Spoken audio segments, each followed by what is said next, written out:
Well, good morning and welcome to the Gardner High Impact Online Teaching Practices Institute video series here at Chicago State University, where we are highlighting the experiences of Chicago State faculty in applying these high impact online teaching practices. And our interviewee today is Dr. Joni Jackson.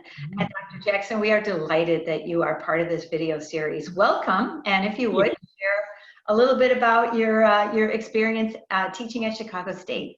Oh, great. Well, first, thank you for inviting me. I have been with Chicago State since fall of 2014. I'm in the College of Business. I teach marketing, pretty much all of our marketing offerings. And a lot of my focus has been on, well, actually, when I first started Chicago State, I had an opportunity to first begin to teach online. A lot of what I attempt to do in my courses is to also introduce an experiential component to marketing so that we can try to give students an opportunity to practice those very skills that they'll be using once they graduate. Fantastic, fantastic. Yeah, sounds really cool. I know you're going to mention a few contemporary topics that you have your students apply that knowledge and those skills to. So pretty exciting. And before we get into some of the specifics, what enticed you? What convinced you to take the Gardner Institute training this summer?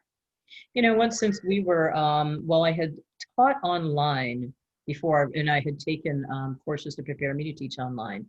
When we realized with the pandemic and the shift to online that environment was changing a bit, right? Because we also understood that for our students, they were going to face a different set of challenges, as would the faculty, right? And there were going to be different issues with trying to engage folks. And that was something that I was particularly interested in learning more to do, because I did understand that online is not taking my face-to-face course and simply putting it online, right?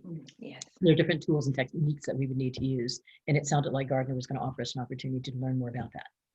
Fantastic, fantastic. So you had some online experience, but knew that there was going to be quite a difference in just all into remote learning for sure.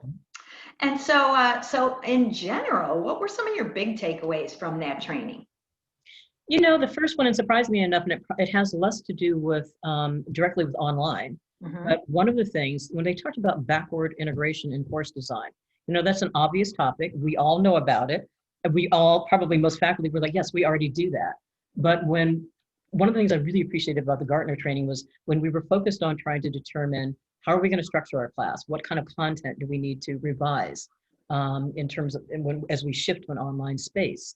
I realized that became even more important. And one of the exercises that they had us do early on was it was defining the purpose of your course in one sentence. And that sounds simple enough. You're like, yeah, I've taught this course all the time. But I realized when I was trying to do that exercise, it was a bit more difficult than I thought.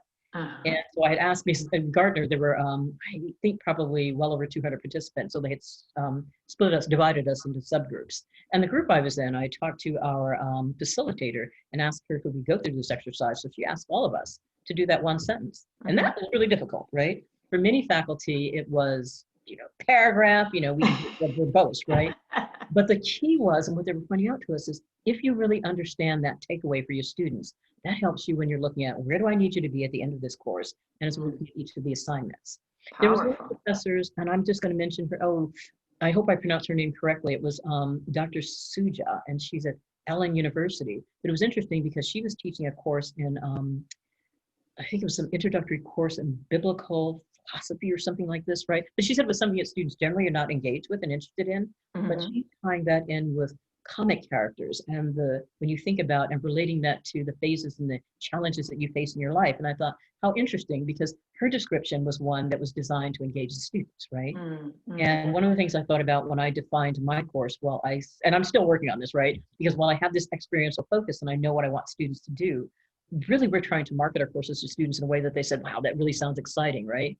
And that's harder than I thought. Like I said, that's still what I'm working on. So part of what I do, and what I'm going to look forward to at the end of this semester, with each of the semesters, about a midpoint, I ask students for feedback, kind of a reflection. Tell me how the course is going. What are you thinking? And then also at the end, I add questions to my evaluation so that I can get written comments. So one of the things I'm going to be looking at, particularly this semester, is seeing if my objectives in the design of this course, right, match what students say they actually experienced. Ooh, fantastic. So yeah. So like you said, not even a specific online high impact practice, but just a powerful practice Mhm, to drive either online or face to face. mhm, You're mhm. still working on that one sentence, huh? Yeah, because when I looked at it and I thought, because it had this element and component of, and I really feel strongly about when I can, if students can work with real clients, right?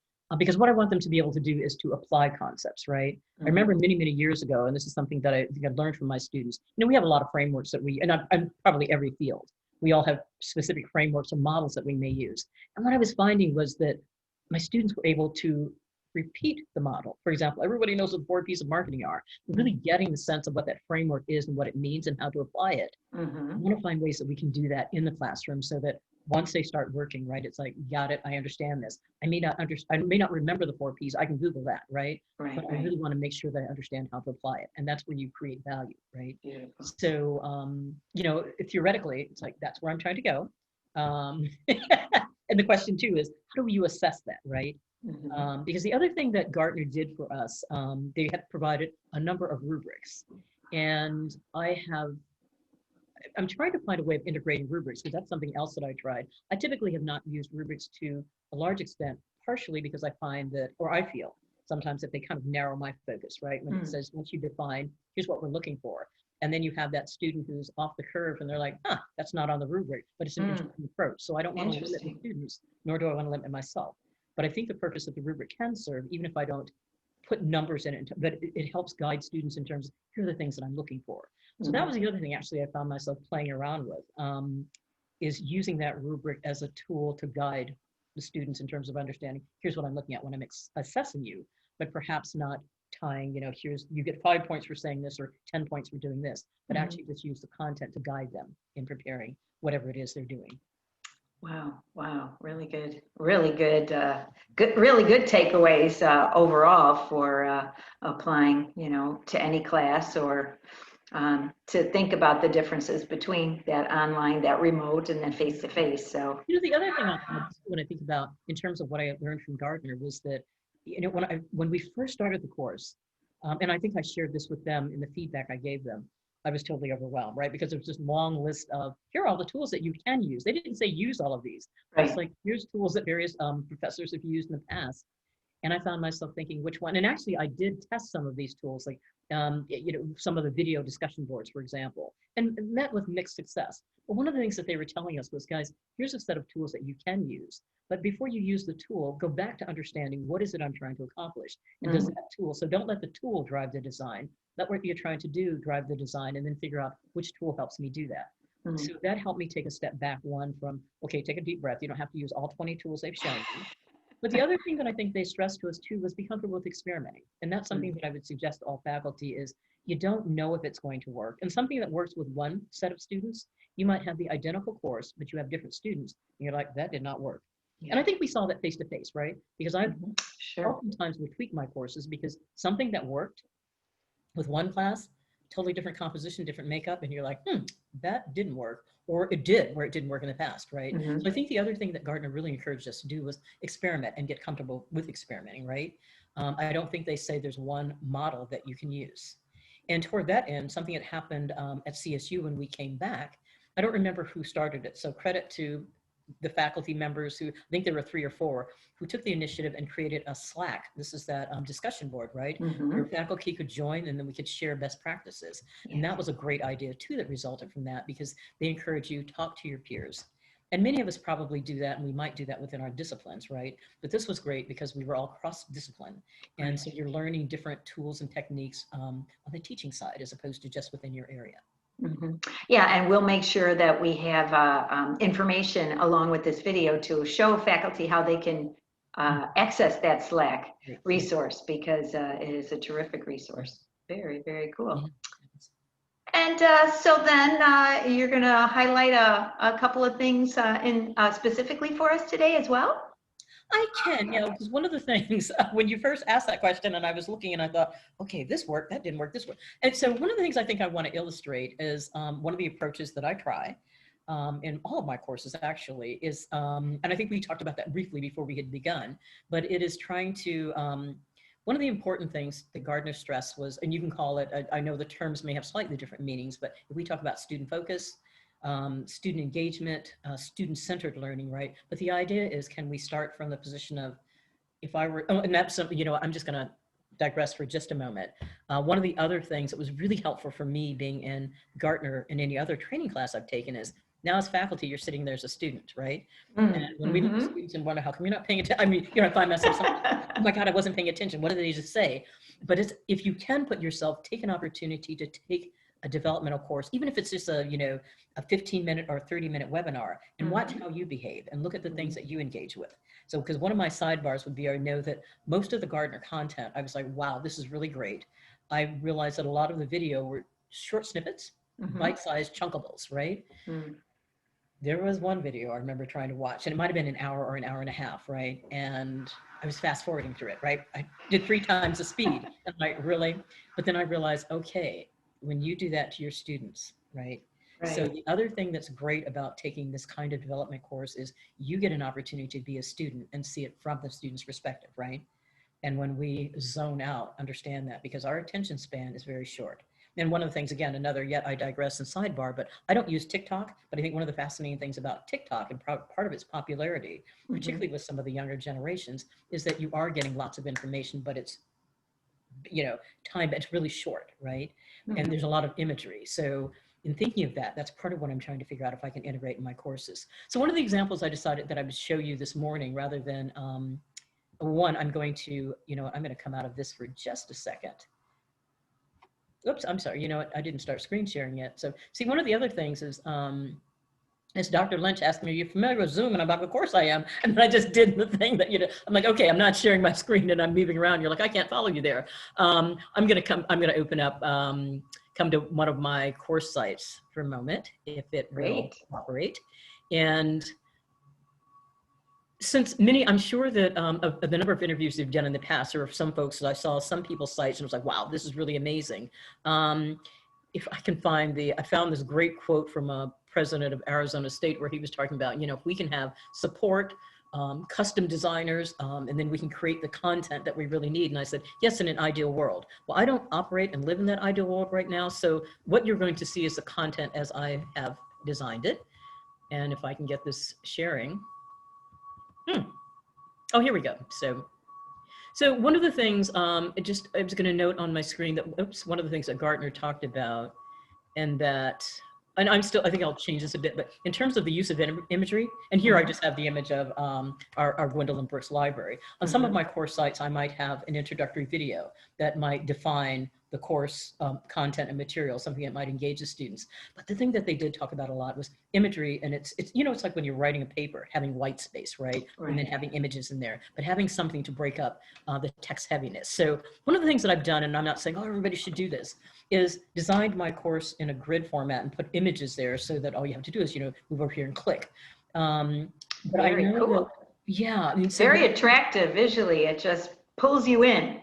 That's what I'm hoping. Thank you. Yeah, because, you know, when I first started teaching online, it was all text, right? You'd open it up and you'd have this, and even I found it, I was like, oh my gosh, this is intimidating. But I know one of the things we also had talked about at Gardner, and I think that there are some folks looking at this at CSU, is creating a more standard interface for the students. There is a template that has been designed, and there's not the one that I'm using here, but I think we are looking at creating more of a standard interface, because I think the other thing that we learned is when you're, from the student perspective, if you're taking more than one course, right? You don't want to have to try to figure out, how do I navigate this instructor's course, right? That's true. Yes, yes, Yeah. Absolutely. Yeah, and while I might think, wow, this is really cool design, for the students, it may be challenging because this may be different from someone else's design. Because what I try to do is put everything in a single grid, but I'm using the images to try to pull them in, because oftentimes students are like, well, I don't know where to click. It's like anywhere in this box. Now let me see if I can get to one of the examples that I wanted to share with you. There were a number of things that I tried, some that did or did not work as successfully, but one that I wanted to share with you, and I just forgot, now which week was it? Okay, where are we? Sorry for clicking around here. Now, see, this is what happens when I come out of. Was this the one? Nope, I'm sorry.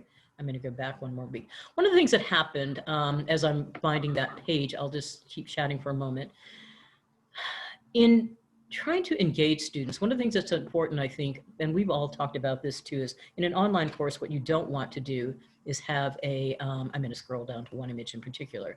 We don't want to have the canned lecture and then students doing an assignment, right? Because that definitely is not one way to engage students. I think one of the things I've heard from students is that they want to connect with us and they want to connect with their peers. If you think about it, a lot of the learning, you know, the model of faculty as expert, I'm standing up high at the lectern and, you know, imparting information to you that you simply write down and memorize and then regurgitate. I don't know if that model is ever effective, but certainly in today's environment, it's not. So one of the things that we have to figure out, and one of the biggest challenges to me in online, is how do we engage students, right? Yes, yes. And so one of the things I was trying in one of the courses, a couple of things I want to do is to try to integrate current content. What's happening out in the world today to encourage students to be able to see how what we're reading about or the models that we're using, how they can apply them to what's happening in the world.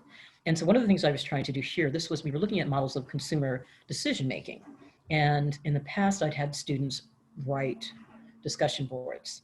And fortunately, students are fairly honest. You know, they were like, well, these are fine. But, you know, after several weeks of this, we are growing weary of this. And I thought, and my reaction at the time was, and so too am I, right? So one of the things I asked students to do, and because I was reading something, it was talking about memes, and I thought, this might work. So what I asked students to do was, rather than write a discussion board, find or create a meme that kind of reflects how, and we were looking at, I think, information search at the beginning of the consumer decision-making process. I found this one very interesting. Now, I don't know if the student created it or if it's something that, but what they're showing is waiting on a package during the pandemic. And what I found so interesting and powerful about this particular image is you look at the one, you know, this guy, you can tell how long someone has been waiting, right? But this not only reflects what's happening in the shopping experience, but our lives in general during this pandemic, right? I think this is powerful imagery about what our students might be experiencing. And what I liked about the idea of the memes, it might give faculty insight about what students are feeling, right?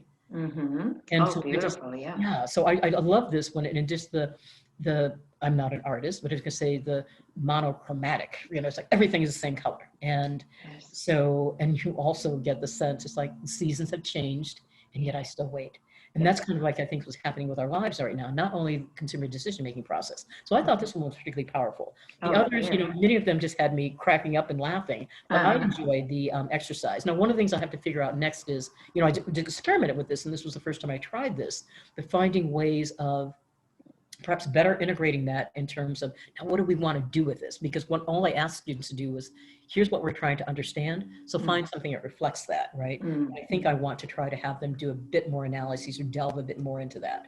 But I think, so part of what I was trying to do here is finding ways other than writing, but to have students use, because they do use a lot of imagery and that's very powerful. The other thing, and that's one of the assignments, I won't share those because some of those get a little bit longer, but having students work on team projects and using video, right? Oftentimes, some of the comments that I've heard from students, and I know that students have told me, for example, you know, oftentimes we have a final paper due at the end of a course and it's 10 to 20 pages. And they're like, and that's important, right? We need students to be able to write. But I think it's also, when I think about what am I focusing on and going back to backward design, it's like, do you understand the concept? If you write well, you can probably convey that to me.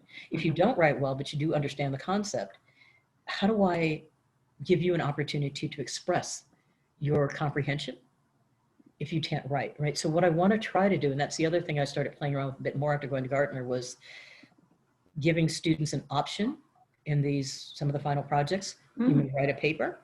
You might do an animated presentation on PowerPoint or Prezi.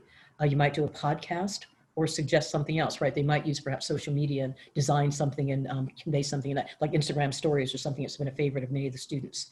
So part of what I'm trying to do also, when I thought about what Gardner was teaching us about being student-centered, student-focused, is giving them an opportunity to participate in the design of the projects and the output that we're assessing, right? Now, the challenge with that then becomes, and that's where the challenge for me with the rubric is, it doesn't always neatly fit into a rubric, right? If everyone is doing a written assignment, it's very easy to say, here's what we're looking for. If everyone is doing a video, here's what we're looking for. If you have some doing this, right? So I'm trying to figure out how to do that to create balance, but also to give people an opportunity to play to their strengths, because if really what I'm trying to understand is your comprehension of a topic, you should be able to communicate that in a variety of different ways, right? So I'm still working on that and trying to flesh that out, but I want to give students an opportunity to play to your strengths when you come in. And wow, with this example, you certainly, illustrated what a picture says 1,000 words. So you have certainly swapped out the discussion board in a beautiful way. And I like your idea too of even building on what you would do with these memes as a subsequent kind of piece to the assignment. But that is beautiful. Yeah. Yeah, kudos to students who did that, because I was like, when I saw that, I was like, wow. I mean, all of them, like I said, were very interesting. Some of them I started, because I sent the students a note, because when I first looked at the memes, I cracked up. Because some of them are funny, some of them are hilarious, right? Sure. And but this one I found particularly powerful when we think of the pandemic and what's happening to all of our lives, right? So yeah. And were you able, would you say you were equally able to ascertain whether they understood the content with this assignment versus a discussion board?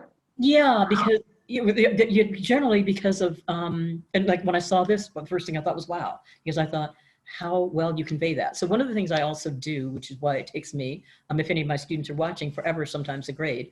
I do turn around over the week, but I also write comments on each of the discussion, whether it's a written discussion board post or these memes. But one of the things I did, because I was wondering the same thing, I had the same question you did. So what I told students was, okay, we're going to do, occasionally I'll throw in extra credit. The extra credit here was, I've already gone in and written comments where I have provided kind of an in-depth reaction and response to your meme. I want you to do the same. And so if you just go in and say, oh, that was really great, okay, no points, right? Yeah. Because what I wanted to do is encourage students to take a look at this, because if each of them are, because the discussion boards really aren't for me, it's an opportunity for them to talk with one another, right? So I did offer an extra credit on this to try to get students to go back in and make do a bit of an analysis on the memes that people posted. Like, do you see how this illustrates this consumer decision-making process? Mm-hmm. Very nice. And what kind of feedback did you get from the students? Did they like the assignment, or did they prefer the discussion board? I have a feeling they liked it. So I was going to say the immediate feedback that I had asked for about in terms of how things were going in the course preceded this assignment. But what I try to gauge is how they engage with one another. Right. And I saw some slightly different engagement, right? In terms of, I think, a bit more depth to their analysis. So we're still working on that. And that's something that, like I said, discussion boards have value, but I think that how we format them, I'm going to try to do, like you said, more with integrating imagery and or video or something. I think that the students enjoyed it about as much as I did, I think. One, because it gave them a break too from reading something that it's like, okay, I've got 3 more of these things to read, right? So they only have to read 2 of their peers' post. But I think these they found more interesting and engaging. I'm also trying the same with video. Although in one of my other classes, I had students search for video to look at how retail environment is changing in the face of the COVID pandemic. They pulled some really interesting, and I asked them to do was provide a short description so that their peers would know which ones to watch. And of course, I'm going to look at all of them. Pulled some really great examples that help them understand this is the direction, because I think when we think about what happens post-pandemic, we're not going to go back to normal, right? And I have no idea what new normal is going to look like, but they pulled great examples. And when you think about it, for example, particularly now we're approaching a Thanksgiving holiday. People are going to the grocery store to shop. If you live in a warm climate, perhaps not a problem, but those of us who live in colder climates, what are we going to do when people are standing in line to get inside the grocery store, right? I know that some people do the delivery and that may drive more delivery services, but there are still going to be people who are going to the stores. And how does that, what's the new grocery store going to look like? And a lot of them pulled videos that showed examples of that. They were also showing how artificial intelligence is being used to facilitate the process of shopping. If you're not, and for example, using measurements, people's bodies, and allowing people to see what clothing or eyeglasses would look like on. So it was a great, I hope, for the students exercise in pulling video to try to, rather than write about here are future trends, pulling video so that they can look at that. What I noticed, maybe on that particular assignment in that course, I didn't require them necessarily to comment on everyone's, but I encouraged them to read, to view the videos. I'm not sure how many students actually viewed one another's video because the comments were few on that, but I didn't really require that. So I want to figure out though how to, I'm hoping at least from the student perspective, those students who pulled those videos and read those, that I'm hoping they'd get kind of excited and saying, the words that I'm reading in the textbook are now jumping off the page because I'm seeing this in real life. Right. I had one of the students share something with me a couple of weeks ago. I don't remember what assignment it was, but I got tickled because she said, I find myself watching the news now and I'm thinking about what we talked about in class. That to me, that's music to my ears, right? Yes, That's that's what it's all about. exactly, right? It's not about memorizing this. It's not about what it means to me. It's like making it meaningful to you. Yes. And so that's what I'm going to be listening for when I look at the end of the semester. Hopefully students will provide the written feedback. They generally do. Because I want to get a sense of the things that I learned from Gartner and the ways that we're trying to engage. Is that in fact successful from their perspective? And so again, I think the key that I took away from Gartner was try to put yourself in the student's shoes and understand from their perspective, because that's what we're attempting to do, right? Not give them information, but have them learn, how do I take this and process this and turn it into something meaningful for me, right? Beautiful. Yes, absolutely. Absolutely. And you mentioned, you tried a few things and they didn't work. Are those things that you would go back and try again, or simply try different things next time? Because sometimes we learn a lot even from the things that don't work. Yeah. Well, one of the things I tried, this Trello is a, I don't know if it's what I would actually, how I would classify Trello. I know that a conference I attended a couple of years ago, they wanted to share readings with us and for us to share information before we went to this conference, and we were going to do some pre-conference session, learning a new technique on using photos to convey ideas and themes. And they used this discussion board, which was great. Trello is not actually a discussion board. Well, maybe it is. It's a forum. And so I tried that with the class because I wanted to do one of those think, pair, share exercises. Mm-hmm. It did not go over well. When it seemed that people were getting confused on, well, what exactly you're asking us to do. Okay. And that's the other thing. And I think it's important for us to try to figure out ways of getting feedback from students, because to me, I was like, oh, that's totally clear to me. I know what I want you to do. I want you to think about this. I paired you with a partner. You guys talk about it, and then you bring it back to the rest of the group. But somehow I discovered that the directions that were really clear to me were not as clear to my students. So that fell kind of flat. The other challenge, I think, was getting people to go to Trello. So I ended up pulling it back into Moodle. So I had to figure out how to integrate. The other one I tried, because I had gone to a conference and they were talking about Flipgrid. And I think they also mentioned that at Gardner. But people were touting it. Flipgrid allows you to do video discussions. And some of the feedback I've gotten from students at midterm was, can we do something other than the written discussion boards? I'm like, cool. Okay, guys, I found this really cool thing. I want to test it and see if nobody used it. I saw some students having conversation among their group and they're like, this looks kind of complicated. Why don't we just do the written discussion board? And I was like, okay, so perhaps not that it's complicated, but I thought I have to figure out a different way then of introducing it to them so that it doesn't feel so complex, right? I just wanted to see if once I set it up, was it simple to use? And apparently the answer to that question would be apparently not. Because takes you back again to seeing the course from the student point of view. Yeah. Something that might look simple and straightforward to us, obviously doesn't always work. So, the other thing we have to think about, and that'll be my last comment, is that when we are looking at what I used to do in the past and forgot this semester, students are accessing our sites using laptops, tablets, many of them smartphones, right? And so we need to look at, how does this look from a smartphone? Good point. Right. Yes. And so that was the other thing. I do think I remember our facilitator Gardner and talking about that too. And usually I would do that even if the face-to-face classes, and I forgot to do that this semester actually. So we're thinking, and the use of imagery, I'm like, how is that working? So I need to really gauge that and see how well that works. Oh yeah, very, very important, because who knows the technology that they might be using and the challenges there. So in our final couple of minutes, first of all, these ideas and the things that you've tried and tweaked sound really enticing, really fabulous. Thank you for mentioning Slack as a resource for faculty. Do you have any other thoughts or suggestions for faculty members that are interested in dipping their toe in or a little further in using online high impact practices? Any other recommendations? I think the main thing is to be okay with experimenting, and if something doesn't work, saying that's okay. And also asking your students, right? Because sometimes students give me feedback. They'll say, why don't you try this? And I'm like, I don't even know what you just said, right? Then they show me. So that understanding that it's okay that this is a two-way street, that sometimes our students may share, this is what's working for us and this is what we're using. And if we don't know how to use it, that's okay. Then ask them, show me how you're using that, right? But I think, again, get comfortable with experimenting. It's okay if you try something and it totally fails, because then there's, as you said earlier, we get valuable information from that. So experiment, and get comfortable with that. Fantastic, fantastic. Well, Dr. Jackson, this has been terrific. Thank you so much for your time, your expertise, and these great ideas. So we appreciate you. We appreciate your time, and thank you for being part of this series. Thank you so much. Thank you for the invite. Okay, I have stopped. Oops, I